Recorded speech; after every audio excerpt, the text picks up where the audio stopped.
oportunidade de cumprimentar a todos, então eu cumprimento aqui de forma mais genérica a todos. Dizer que hoje, para o sertanejo, é um dia de alegria, né? Com essa chuva, salvo engano, salvo o melhor juízo, domingo é o dia de São José, então é o dia do plantio, tradicionalmente. Então, hoje é um evento, o Circuito Agropecuário, é um programa que nós temos no nosso portfólio do Senar.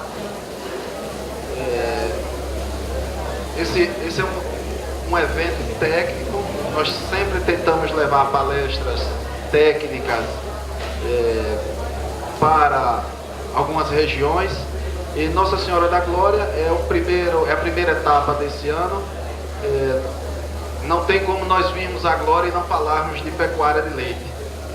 Hoje o nosso tema focal é Palma.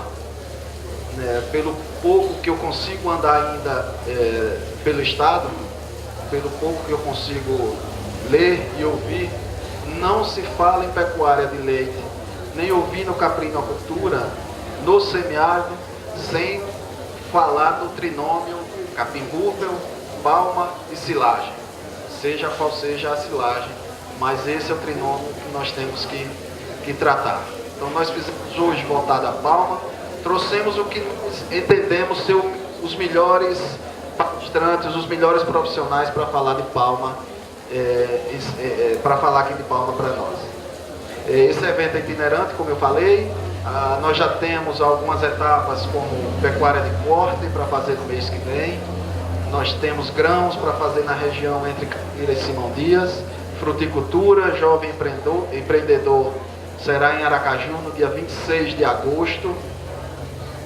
E essa primeira etapa em Nossa Senhora da Glória, eu queria agradecer ao prefeito Chico do Correio, porque ele que nos cedeu esse espaço quando nós estivemos aqui no município no mês passado.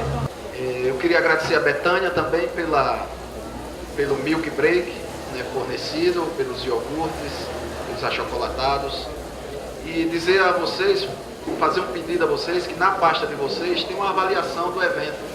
Nós precisamos bastante, nós precisamos demais dessa avaliação de vocês, porque é um feedback, é um retorno que nós temos para pensar nos próximos eventos. Eu tenho uma apresentação aqui do Sertão Empreendedor, prometo que farei uma breve apresentação por conta já do horário, e nós já estamos começando atrasados, então eu farei aqui uma apresentação estilo vestido, quanto mais curto melhor. O Sertão Empreendedor, nós temos uma parceria com o Sebrae para fazer esse programa Sertão Empreendedor. Então eu pus ali algumas interrogações, porque várias pessoas nos perguntam o que é o programa Sertão Empreendedor, por que o Senar está fazendo assistência técnica, e eu posso dizer aos senhores que o Senar não faz assistência técnica, o Senar continua com a sua missão, o seu objetivo de capacitar o produtor, capacitar o trabalhador rural. Nós queremos criar um mecanismo para que o produtor não precise nem do apoio, não precise diretamente do governo, nem precise de outras instituições. O produtor ele tem que caminhar com suas próprias pernas, e é isso que nós propomos com esse programa, é uma independência para os produtores. O público beneficiado do Sertão Empreendedor são os produtores rurais, incluindo os familiares e colaboradores. Tem algumas pesquisas que indicam que a cada caso de sucesso, ele consegue irradiar para 4 outras pessoas, sejam vizinhos, sejam parentes. Então nós pegamos o fator multiplicativo 4, hoje nós atendemos 140 propriedades com pecuária de leite, então nós temos 140 vezes 4, esse é o público alcançado pelo programa Sertão Empreendedor. Como eu tinha falado, nós queremos que o produtor ele caminhe com suas próprias pernas. Nós fazemos o nosso primordial objetivo do programa Sertão Empreendedor é mudança de atitude, seja mudança do técnico, seja mudança do produtor, mas que ele crie um mecanismo de que ele tem condição de produzir, ele tem condição de sobreviver sem apoio de ninguém, mas que para isso ele precisa sair da sua zona de conforto. Dos 140 produtores que nós iniciamos o programa com a metodologia de assistência, apenas 10 tinham anotações da sua propriedade. Então, eles sequer sabiam quanto de leite ele tinha produzido no mês passado, qual era o custo de leite dele.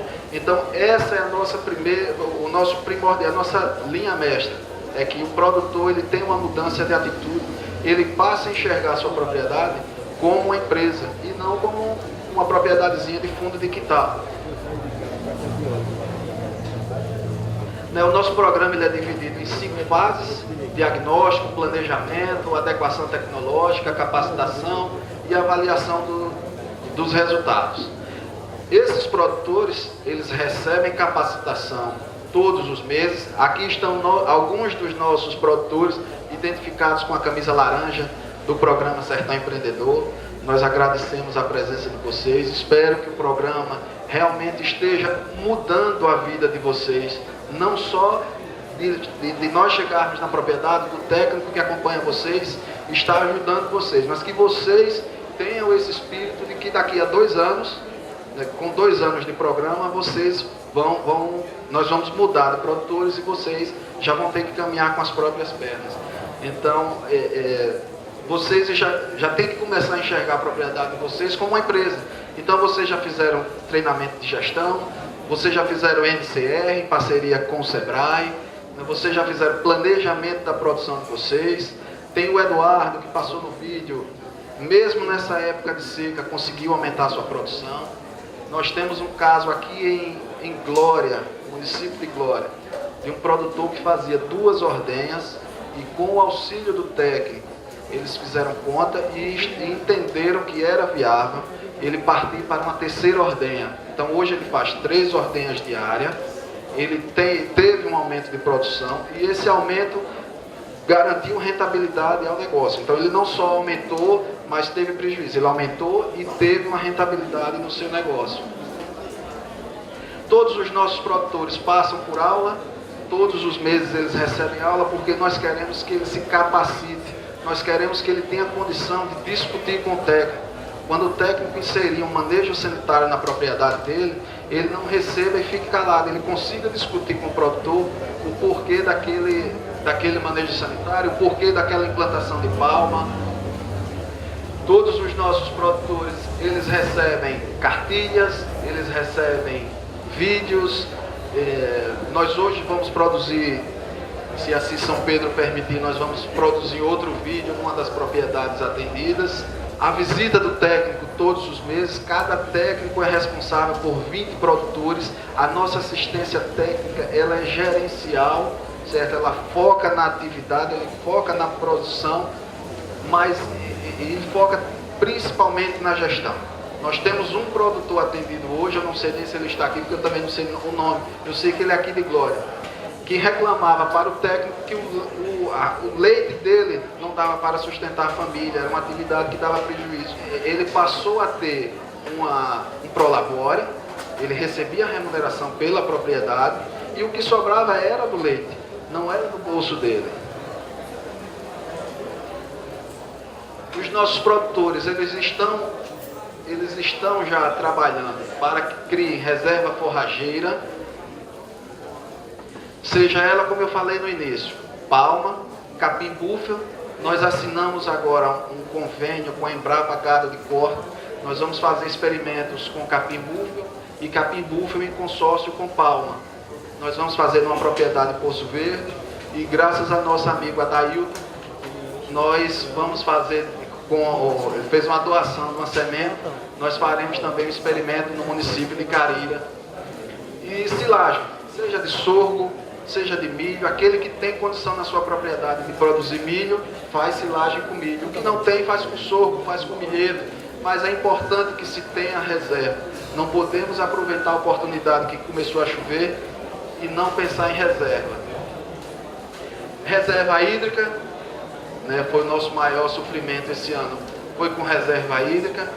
Nós vamos, dos nossos 140 produtores assistidos, em 7 municípios, nós implantaremos 7 unidades demonstrativas com uma barragem subterrânea, né, que consiste em armazenar água no subsolo para que seja utilizada durante a estação seca. E aí, quando eu falo na barragem subterrânea, eu queria fazer um adendo aqui para poço com água salobra e utilização de água de uso doméstico. Seria um reuso dessa água para irrigação da palma. Nós contratamos recentemente uma consultoria para que faça o estudo da viabilidade financeira, da viabilidade econômica e produtiva de irrigar palma com água de dejetos e com água salobra. E o professor Djalma, o professor Airon terão a oportunidade também de discutir um pouco, que eles já têm mais experiência com irrigação com essa água salobra. Aqui está um pouco de irrigação em palma. Nós também implantaremos uma unidade demonstrativa de palma em cada um desses municípios atendidos. E aqui são os pilares básicos do programa. Formação profissional, porque realmente, vou insistir mais uma vez, nós queremos incutir que o produtor ele se profissionalize, que o produtor vire um empresário rural. A implantação das unidades referência, que seria a palma irrigada. Nós vamos, se tudo der certo, a partir do mês que vem, já faremos 7 unidades demonstrativas de palma adensada, para levantamento, para que os produtores sirva de vitrine para os que não foram atendidos e sirva de vitrine para aquela região. Como se planta, quanto custa, quanto se produz, seja no sistema adensado simples ou adensado duplo. E aí nós temos a palestra do professor Sidney, que ele vai poder falar de custos de produção para vocês terem uma noção. Então, esse é o nosso programa de capacitação do homem do campo para criar a independência do produtor.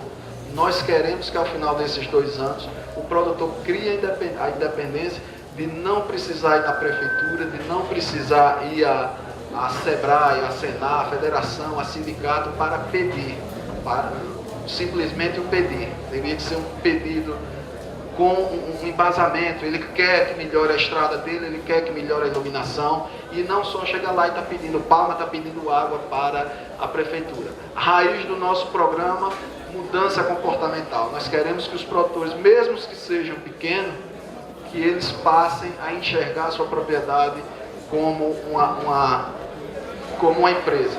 Eu deixo aqui 2 recadinhos. Um deles, eu sei que tem muito estudante aqui de zootecnia, de agronomia, do campus de Aracaju, do campus de Nossa Senhora da Glória. Nós precisamos que vocês cobrem dos professores de vocês. A universidade precisa vir ao sertão fazer pesquisa. Nós temos pesquisa na Universidade Federal de Pernambuco sobre palma, se é palma irrigada, se é palma com mandacaru, e nós não temos, ou se temos, nós não vemos essa pesquisa de vocês. Certo? Eu quero que vocês levem esse recado aos professores de vocês, que nós precisamos fazer pesquisa. O segundo recado, existe um nicho de mercado para vocês profissionais das ciências agrárias, que seria na assistência, na consultoria. Não se imaginem como veterinários apenas fazendo serviço veterinário, como agrônomo fazendo serviço de agronomia. Vocês têm um serviço de consultoria que é um grande filão de mercado. Esse mercado é aberto. E eu confesso que eu não posso ir mais para o mercado, porque eu já acabei entrando no escritório. Mas vocês que são jovens, vão estudar, vão se capacitar para fazer esses programas de consultoria, que o mercado está aberto para vocês. Eu agradeço muito a presença de vocês. Peço mais uma vez 1000 desculpas pelos transtornos, porque o espaço ficou pequeno, tem gente em pé, mas ainda tem mais cadeira aqui. Ficou quente por conta da chuva. Mas, enfim, eu acredito que seja um transtorno que ninguém aqui está preocupado, ninguém está com raiva por conta da chuva. Peço mais uma vez que anotem aí na ficha de avaliação do evento. Muito obrigado a todos, obrigado ao SEBRAE, porque sem SEBRAE nós não faríamos, não teríamos perna nem condição de fazer esse programa Sertão Empreendedor. E vamos começar o evento. Eu queria convidar o professor Djalma, nossa primeira palestra. Djalma ele é pesquisador do IPA, Instituto Agronômico, Instituto de Pesquisa Agronômica do Estado de Pernambuco. Minha apresentação vai ser, o nome está dizendo, manejo. Realmente eu não vou falar de tudo, porque não dá tempo, em 45, 50 minutos, falar de manejo da palma. Como a gente que tem, aqui na região da gente, fábrica de conserva de tomate e de outras verduras, do mesmo jeito tem de palma lá. Isso daqui é dentro de uma indústria para vender, que eles fazem a conserva. Tá? Cosméticos, sabonete, creme, shampoo, batom, várias coisas. Pode passar, né? Verdura ou fruta. Fruta deles tem também fábrica de conserva de doce, de geleia, de licor, de várias cores. Né? Pode passar. Aqui eu quero elencar algumas vantagens da palma forrageira, que é relembrar para alguns e coisas interessantes que a gente não para pensar, certo? A palma forrageira é a única forrageira que a gente conhece que você nem precisa ensilar nem fenar, né? A gente não tem conhecimento de nenhuma outra forrageira que tem essa característica. Então, isso daqui a gente não faz conta, mas isso é muito importante, né? Ela é perene e, por ser perene, ela leva vantagem sobre as outras. Quando cai chuva, qualquer época, caiu agora, ela leva vantagem, porque ela aproveita. E ela tem um sistema radicular interessante, que quando está nessa seca, e dá uma chuva, amanhã já está cheio de raiz novinha, uma raiz bem fininha, chama raiz capilar, que ela absorve essa água de imediato. Durante 3, 4 dias ela absorve toda essa água para armazenar, e essa raiz daí para frente cai e morre e não serve mais nada. Só serve para pegar a chuva e guardar dentro dela, que ela é uma boa cisterna, certo? Por ela ser perene, ela cresce vários anos. Se você precisar dela esse ano, você corta. Se não precisar, no próximo ano ela está maior e produzindo mais. E é uma poupança, vai ficando lá, né? É uma planta que ela tem alto valor energético. A palma, ela se equivale à silagem de milho, que é a silagem padrão do mundo inteiro, em termos de energia e em termos de digestibilidade. Armazena grande quantidade de água para os animais, e ela é muito eficiente no uso d'água, para transformar a quantidade de água em produção de matéria seca. Desvantagem: ela tem baixo teor de proteína, certo? Em torno de 4%, e tem baixo teor de fibra.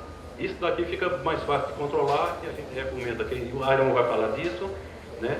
Não se deve usar a palma como volumoso exclusivo, isso é da parte dele, eu estou falando da parte agronômica, mas isso daqui ele detalha mais. Ele é muito rico em cálcio e pobre em fósforo, então tem que ter um sal mineral para corrigir, isso também ele vai falar.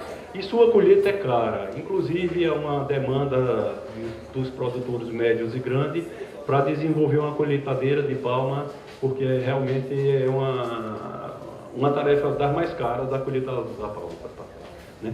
Aqui tem uma tabelazinha mostrando, aqui são as plantas de folha larga, leguminosa, mamona, algodão, feijão, algaroba. E aqui são as gramíneas, capim búfalo, capim urucloa, capim elefante, milho, sorgo, cana, está aqui dentro. E aqui são as plantas cães, que está o mandacaru e tapalma, né? Para produzir 1 quilo de feijão, a planta gasta entre 600 e 800 litros de água. De palma gasta, da mesma matéria seca, você tirar a água da palma, só a matéria seca, gasta entre 50 e 100. Então, mais perto, certo? Agora, pronto, estava rachando porque achava que estava ficando muito espalhado. O milho e o sorgo, você veja que ele é intermediário. Mas veja a diferença que você tem daqui para aqui, para cada quilo de matéria seca. Você pode até dizer, mas rapaz, para fazer 1 quilo de feijão gasta 600 litros, isso aí está mentindo aí na frente, né? Mas isso é realidade. Se você for para a literatura em qualquer parte do mundo, isso daqui é uma tabela internacional que existe, por isso que está para as 3 categorias que... Pode passar. Tem uma tabela, pode passar mais uma, sim.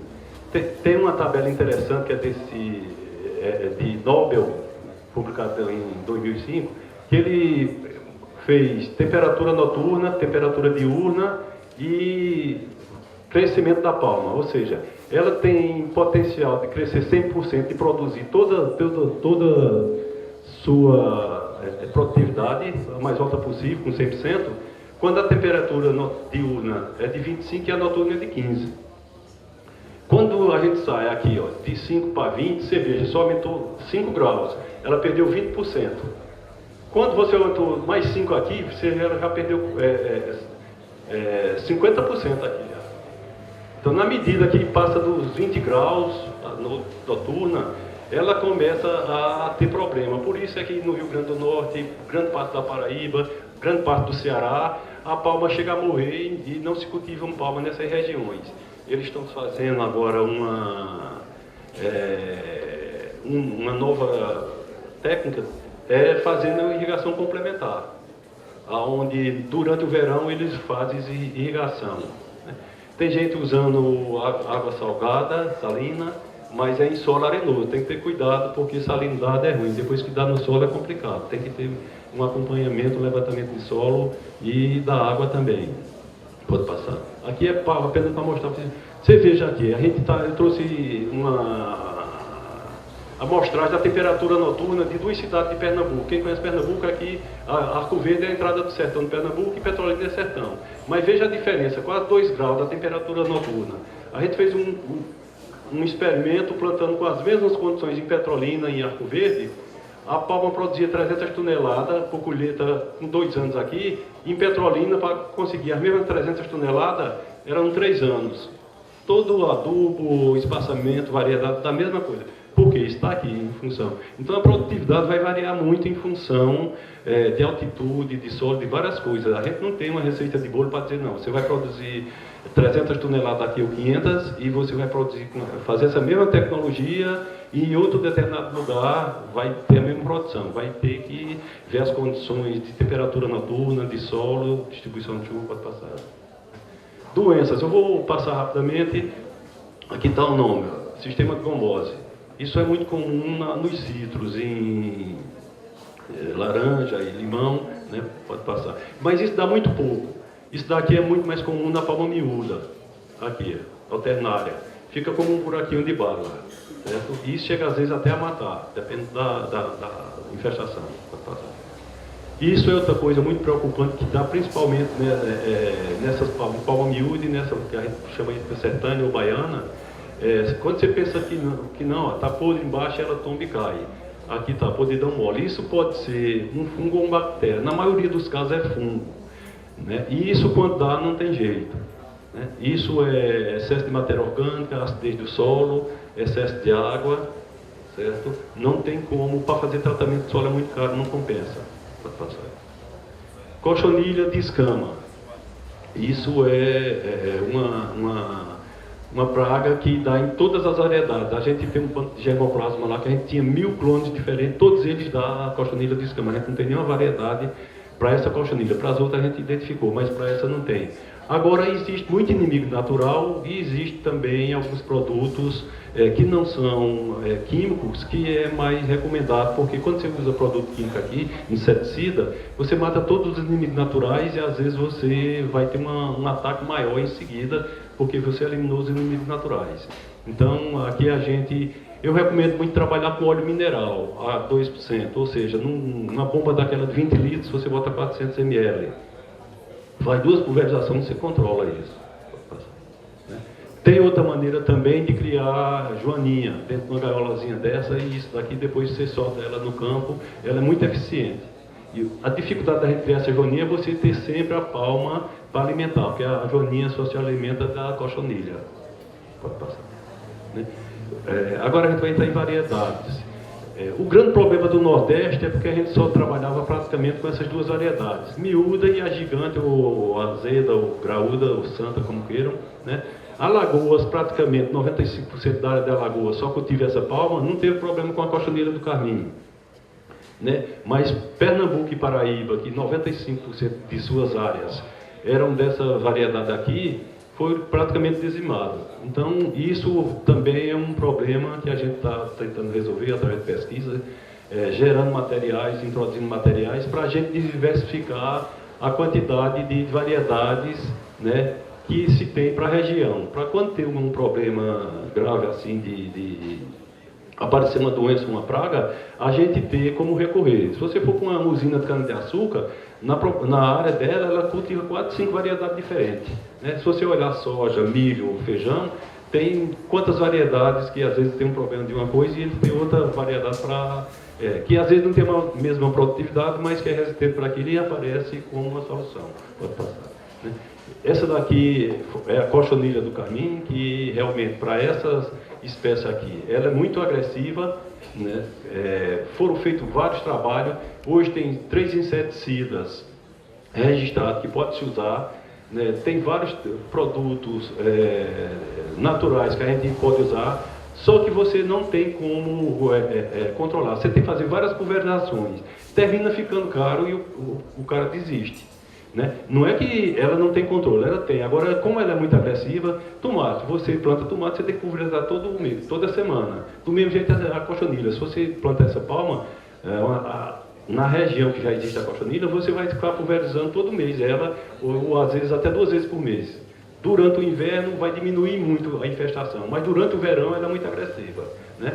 Normalmente uma colôniazinha branca dessa aqui tem 4, 5 cochonilhas aí dentro, e cada cochonilha produz 150, 200 ovos a cada 35 dias. Então a palma ela tem uma arquitetura que é difícil, quando você pulveriza, atingir em todas as partes, e fica sempre nessas partes escondidas, vai ficar alguma colônia e ela volta com força. Então a gente partiu para outra metodologia, variedade resistente. Pode passar. Né? Isso aqui é uma citação que quem quiser pode pegar, feita por uma estudante do México, que ela fez em São Paulo a tese dela, e ela encontrou que essa cochonilha aqui foi encontrada em 1973, dia 28 de abril de 1973, por esse pesquisador aqui, africano, Zimna. Isso é um dos caras mais respeitados como entomologista do mundo, né? E ele encontrou já em 1973 essa cochonilha lá. Essa menina do México, ela fez uma tese só identificando todas as cochonilhas do mundo e onde elas existiam. Veja aqui, são produtos que foram testados e que realmente mata 98, 99% das cochonilhas. Mas é como eu disse a vocês, fica caro. Você tiver 5 hectares de palma, já pensou para você pulverizar, dá 2 pulverizações no mês, no outro mês dá mais uma, no outro mais uma. Quer dizer, a gente não tem água nem para os animais, aí vai ter para isso. Então o pessoal termina desistindo, e é uma metodologia que é cara, que a gente não recomenda você insistir com uma palma que é susceptível. Esse fungo é um fungo que apareceu em São José do Egito, lá em Pernambuco, em 2006. Nos anos que chove bem, durante a chuva, ele é muito eficiente, ele controla a cochonilha. Mas fungo precisa de umidade. Quando começa a entrar o verão, ele desaparece, aí a cochonilha volta com força. E nos anos secos, começo dos últimos 5 anos, ele desapareceu, a gente não viu mais ele. Aqui foi uma das variedades que a gente selecionou. A gente pegou 1000 materiais que a gente tinha e levou para a Sertânia, para aquela área que a gente mostrou contaminada. E desses 1000 materiais, a gente só conseguiu 10 resistentes. Desses 10 resistentes, nós fizemos alguns trabalhos agronômicos e identificamos os 3 melhores que a gente recomenda. Essa é uma delas, que a gente chama orelha de elefante africana, que é esse número do IPA, aqui 20016. Essa é uma palma que a gente chama IPA sertânia, mão de moça, baiana. Essa palma, ela surgiu por um acaso no município aqui perto de vocês, chamado Coronel João Sá, aqui na Bahia, certo? E a história que me foi contada pela viúva do dono que descobriu essa palma, que ele tinha palma miúda, que ele morava aqui em Pernambuco e foi morar lá na Bahia, levou palma miúda e plantou, depois abandonou. E a palma miúda, muito embora ela abortando muito, ela sempre dá algum frutozinho. E tinha uns frutos, e ele brocou e botou fogo. Nasceram algumas plantas, e das plantas que nasceu uma palma com uma folha maior, mais bonita, e ele deixou essa folha e foi plantando, multiplicando e passando para os seus vizinhos. Então essa foi a história que ela contou. Estou dizendo porque na época tinha tinha um pessoal de Alagoas que já estava dizendo que isso daqui era um cruzamento da gigante com a miúda. De vários cantos da Bahia, de Pernambuco, querendo ser o pai dela. Mas a história dessa palma é essa. Aí eu fui na casa da mulher. Me disseram, essa palma eu peguei em 97 com Paulo Amaral. Peguei não, passando na fazenda dele com o pessoal do México, que queria ver palma. Ele me mostrou essa palma e me deu. Ele disse, olha, então leva para a tua coleção, que ele conhece. Tá certo, levei e a gente testou lá em Sertânia e ela é resistente à cochonilha do carmim. Por isso a gente botou aí para Sertânia, porque a gente multiplicou ela via cultura de tecido e testou em Sertânia. Certo? Essa é a palma miúda, que todo mundo conhece, tá certo? É uma palma que produz mais que aquela outra. Mesmo a outra tendo aquele tamanho maior, mas essa daqui tem um vigor de brotação maior que aquela. A gente fez em 5 municípios e fazendo a média, essa deu maior produção que a outra. Agora a gente recomenda que é bom que o produtor tenha das 3 um pouco e vai ficar com a que é melhor para ele. E ter sempre o cimento das outras. É importante que você tenha sempre cimento das 2 ou das 3 variedades na sua propriedade, porque se houver o aparecimento de uma praga ou uma doença nova, para aquela que você tem muita, você tem uma solução para ser testada. Essa é outra também, sendo que essa cochonilha ataca, mas é muito produtiva, mas ela não morre também, ela é resistente, a cochonilha ataca, mas não mata ela, começou a chover, ela vai-se embora e volta. Então essa palma também a gente está tentando registrar para liberar, ela é semi-resistente. Aqui é a palma, tudo isso que vocês estão vendo aqui é palma nascida por semente do fruto. Certo? Isso é um projeto de melhoramento que a gente tem e está gerando materiais para a gente tentar gerar outras variedades resistentes à cochonilha do carmim e que seja produtiva. Esses materiais aqui, a gente já tem alguns materiais que a gente selecionou. Inclusive, eu acho que no final desse ano, eu não sei se ainda agora ou no final desse ano, a Embrapa daqui, a gente vai botar um experimento desse, um convênio que a gente tem com a Embrapa do CEPAX, Rafaela, ela tem um experimento para lançar aqui de 20 variedades, dessas variedades, aqui na Embrapa daqui, para a gente testar aqui. Ela está sendo testada, a gente já está testando em Arco-Verde, está testando lá em Petrolina, no Rio Grande do Norte, em Mossoró, e vai ser, ela está multiplicando esses 20 materiais para ser testado aqui também na Embrapa daqui. Aqui, ó, como eu disse, a gente testou em Arco Verde, Iguaraci, Sertânia, Serra Talhada, São Bento do Una. A palma-orelha de elefante foi a mais produtiva. Essa é a que a gente está insistindo e distribuindo, que está sendo mais plantada lá em Pernambuco. Então essa orelha de elefante, ela sofreu uma certa resistência no início, mas hoje os produtores começaram a aderir e todos os produtores que cultivam palma estão trabalhando com ela. Também, pode passar. Eu trouxe aqui uma tabelazinha mostrando questão de como plantar palma, virada para o norte, virada para o sul, ou 45 graus entre o norte e o sul. Não deu diferença e não dá. O cara do Ceará também fez esse mesmo experimento e também encontrou esse mesmo resultado. A gente plantou direção leste-oeste, norte e sul e 45%. Intermediária entre um e outro, ou seja, ela totalmente virada para o sol, ou ela totalmente assim, ou intermediária. Isso se justifica, primeiro, pelo comportamento da palma, que quando ela cresce, ela bota broto para todo lado. E segundo também, que o sol ele nunca nasce de só da sombra de um lado. Pode olhar, se você fizer uma casa do nascente, tem determinado momento que a sombra está de um lado, tem determinado momento do ano que a sombra está do outro lado. Então o sol também ele muda de posição, não só noite e dia, mas ele usa, por quê? Porque a Terra tem uma inclinação com o eixo do Sol diferente, então ele vai, e a gente também está muito próximo da linha do Equador, onde os dias são iguais, praticamente a gente tem 12 horas de luz e 12 horas de escuro, e isso, quem está próximo da linha do Equador não tem muita diferença entre dia e noite. Veja aqui como ela bota a sombra para todo lado. Não. Por duas coisas. Primeiro, ela bota por arrumação, para poder pegar a luz de todos os lados. E segundo, ela bota para equilibrar o seu próprio peso. Se ela só for brotar para um lado, ela vai tombar e vai cair, vai ficar pesada também. Então, ela, da própria fisiologia, ela se defende e bota os brotos para todo lado, para passar. Veja como ela responde à adubação orgânica. Esse foi um experimento feito de 10 anos lá em São Bento do Una, na década de 70 a 80. Né? Sem adubo de jeito nenhum, 58 toneladas. Quando você bota 10 toneladas de 2 em 2 anos, você dobra praticamente a produção. Uma adubação química de 50 por ano, né? Veja, teve um crescimento, mas um crescimento pequeno. Quando você bota a orgânica mais o mineral, você vê 7,58, quase 3 vezes. Como ela aumentou, mas a adubação, a resposta maior é do orgânico. Sempre, todos os experimentos que nós fizemos, a resposta do orgânico é muito maior do que a do mineral. Outro aqui, ó. Você sai de 17, isso daqui, passando para a matéria natural, dá 174. Quando você bota 20 toneladas, você passa para 277. Você tem mais de 100 toneladas no hectare quando você bota 2 quilos por metro quadrado. Então, é uma resposta que o produtor tem que pensar. Muitas vezes o produtor tem esterco, tem no seu terreno, no seu curral, e vende barato um F4 por R$200, R$300, sei lá. E você não sabe quanto você vai ganhar, né? Se aumentar mais de 100 toneladas no hectare de palma, quando você bota de 2 em 2 anos uma adubação de 2 kg por metro quadrado, é muito significante. E ela foi crescendo. A gente botou aqui, ó, considerar a questão custo-benefício, porque nem sempre você tem muito esterco para botar. Mas pelo menos se você botar isso daqui, você já está fazendo grande coisa. Pode passar.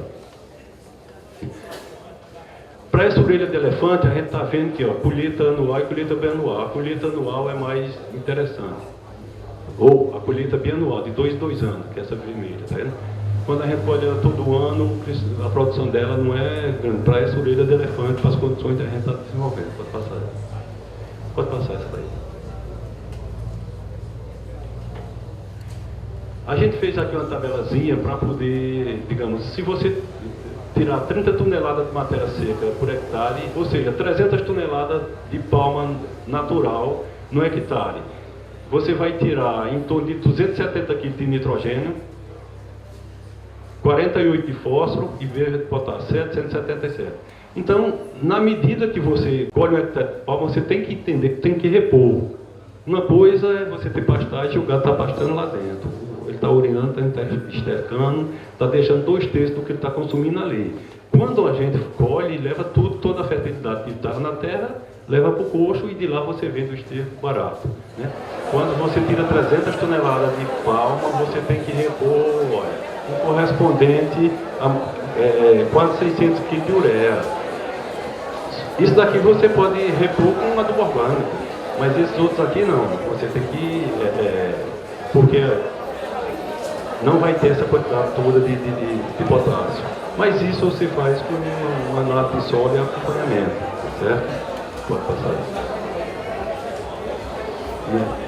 Veja aqui, a questão de adensamento. Eu trouxe um quadrinho só para mostrar. Nem sempre, às vezes, quando a gente aumenta a população, aumenta a produtividade, porque depende muito também de fertilidade e de várias outras coisas.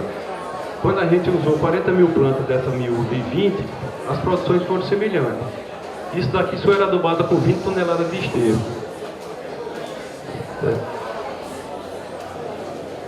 Do mesmo jeito da IPA 20, que é uma semilada gigante. As produções não diferenciavam entre 20 e 40 toneladas. A única coisa que a gente teve aqui é que a palma miúda aguenta a colheita anual. Já a gigante não é interessante fazer colheita anual. Então, a adubação é importante. Quem quiser fazer adensamento tem que fazer na solo e seguir corretamente. Senão, faça tradicional. Para não fazer todas as tecnologias, é melhor não fazer. Pode fazer. População de planta, a gente começou com 20, 40, 60, 80, 120, 100, 120 mil plantas por hectare. Isso é da palma gigante, tá certo? Que é o clone 20 aqui, ó. Veja que ela vai cresce, quando chega aqui em torno de 60 mil, ela começa a estabilizar. Então o crescimento dela, isso foi um trabalho feito durante 6 anos lá no município de Arco Verde. Quando chegou com 60 mil plantas, que já é uma população alta, tá certo? Daqui para frente ela se estabeleceu. Então, isso tem que ser analisado para outros locais, com outra condição climática, com profundidade de solo, com várias outras coisas. Mas, para as condições da gente, a gente só conseguiu. E eu gosto de trabalhar sempre aqui, 40, 50, 60 no máximo, quando se fala em palma adensada. Pode passar.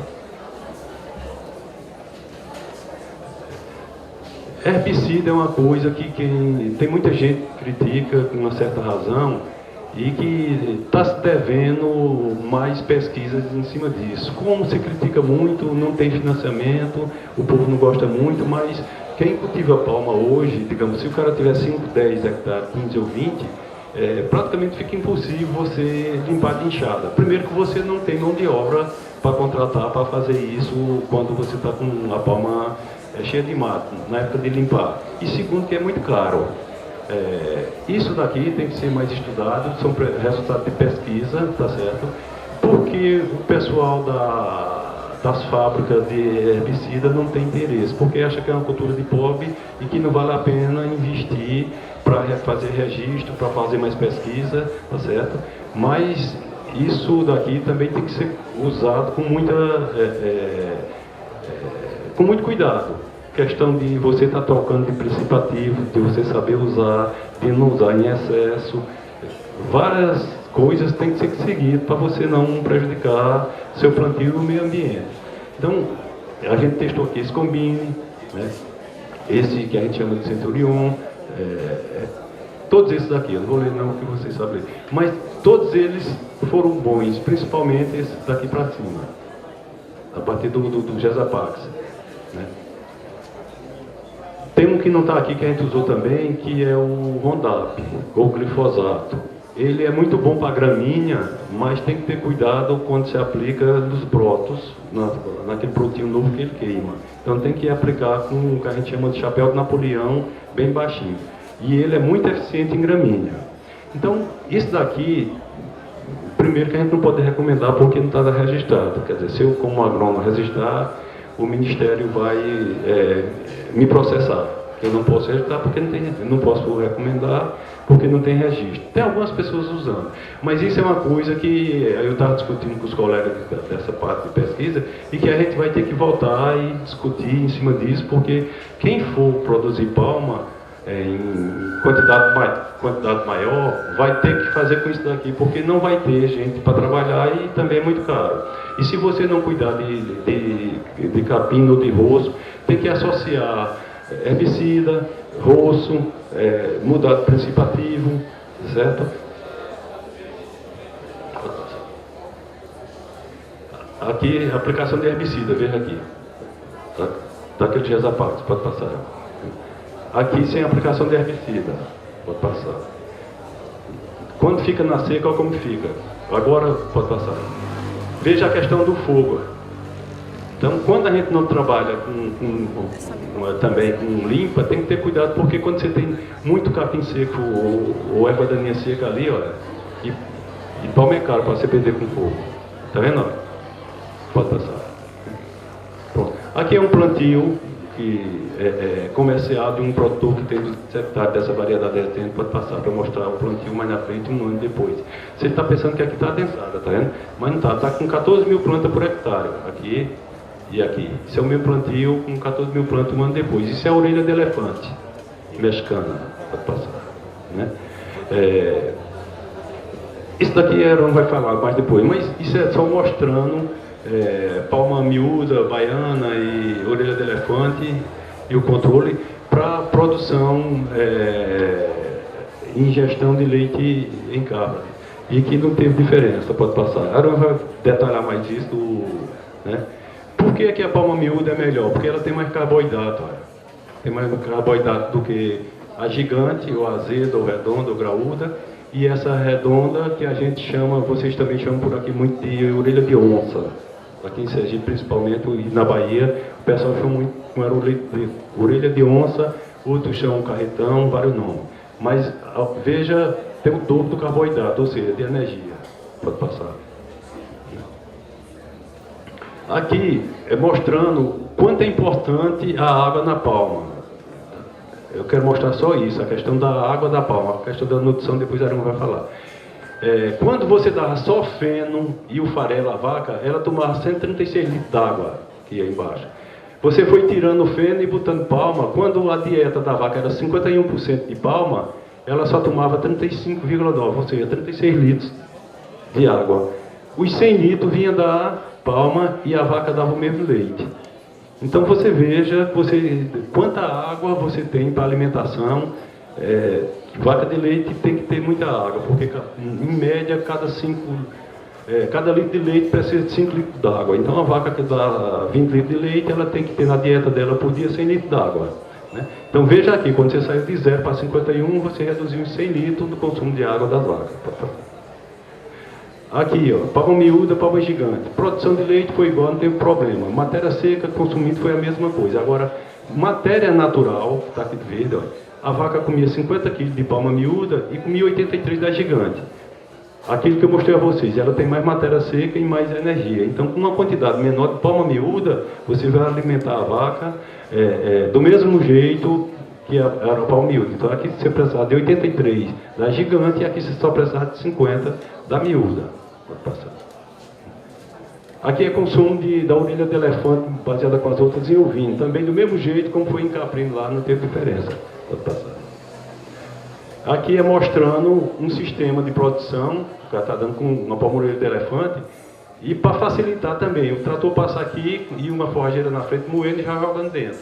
Porque mão de obra hoje é muito cara. Tem muita gente que ainda continua fazendo aquele descoxo amarrado e você tem um número grande de animais e isso dificulta. Então, quanto mais mecanizar, vai ser melhor. Isso é um dos modelos que o pessoal está usando muito para você fazer tudo mecanizado. Inclusive, tem máquinas hoje de ração de tudo que já vai despejando a ele. Aqui isso foi o primeiro trabalho, há 5 anos atrás, que foi feito com orelha de elefante, porque o pessoal estava criticando muito, que a orelha de elefante era muito ruim, certo? E se você olhar aqui, ó, produção igual a sertânia, aquela baiana, quando está tudo azul é porque é a mesma coisa, né? Consumo de matéria seca do mesmo jeito, a gigante e a orelha de elefante, né? Então, hoje já tem muito trabalho de pesquisa, já tem feito várias dissertações, teses, que a Iron vai falar mais disso, a parte de nutrição, estou dando só uma geral, porque se fez umas críticas muito fortes que essa palma não prestava e que não ia usar, e isso no início de 2010, 2011, 2012, por aí. Hoje, Pernambuco tem uns 70% da palma é toda dessa já. Quer dizer, quando eles começaram a se acostumar, começaram a entender, porque ela é mais rústica e mais produtiva para a região da gente do que para a palma miúda. Ela tem uma produtividade maior para a produção da bacia leiteira, ela está se adaptando melhor do que a palma miúda.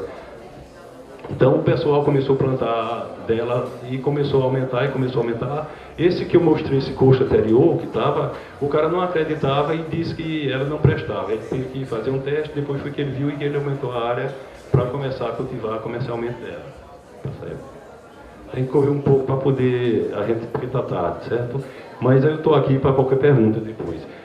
Isso daqui é mostrando questão de colheita. A palma ela tem uma acidez alta, principalmente de manhã logo cedo, porque ela tem acumulado o ácido da noite, que é uma planta cânhamo, o estômago da noite para poder, e acumula sua forma de ácido málico.